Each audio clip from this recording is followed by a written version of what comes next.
Dans cette vidéo, nous allons nous intéresser à la pulsation, au rythme et au tempo, mais comment faire la différence entre ces trois termes?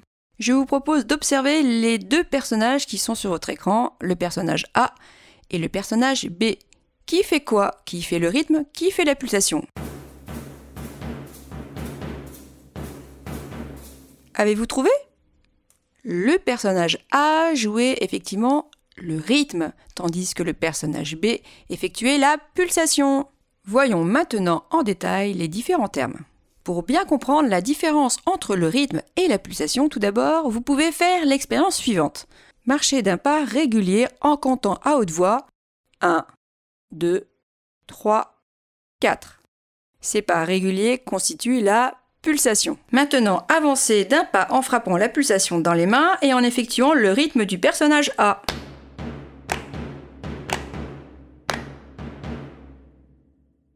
Le rythme détermine la durée des notes les unes par rapport aux autres.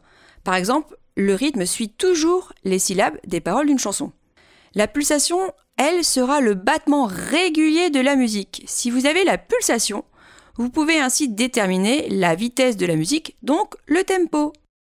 Le tempo va désigner donc la vitesse à laquelle on exécute un morceau de musique, donc la vitesse de la pulsation.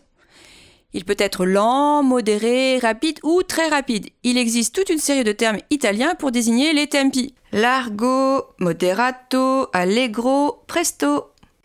Le métronome donne le tempo. Il en existe de différentes sortes, soit un métronome mécanique, soit électronique. C'est le métronome qui va nous indiquer combien on aura de pulsations ou de battements par minute, BPM. Le tempo donne une indication de vitesse aux musiciens.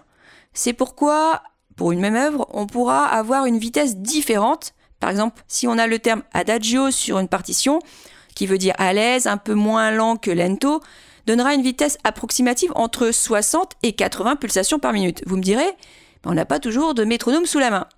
Il y a une astuce.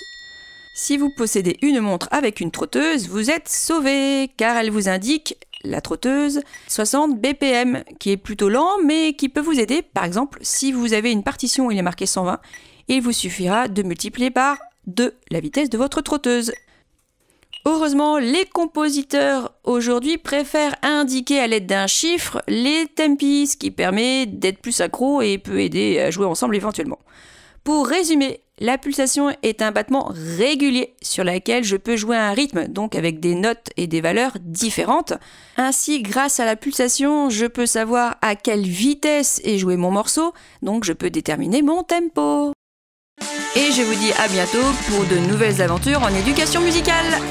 À bientôt!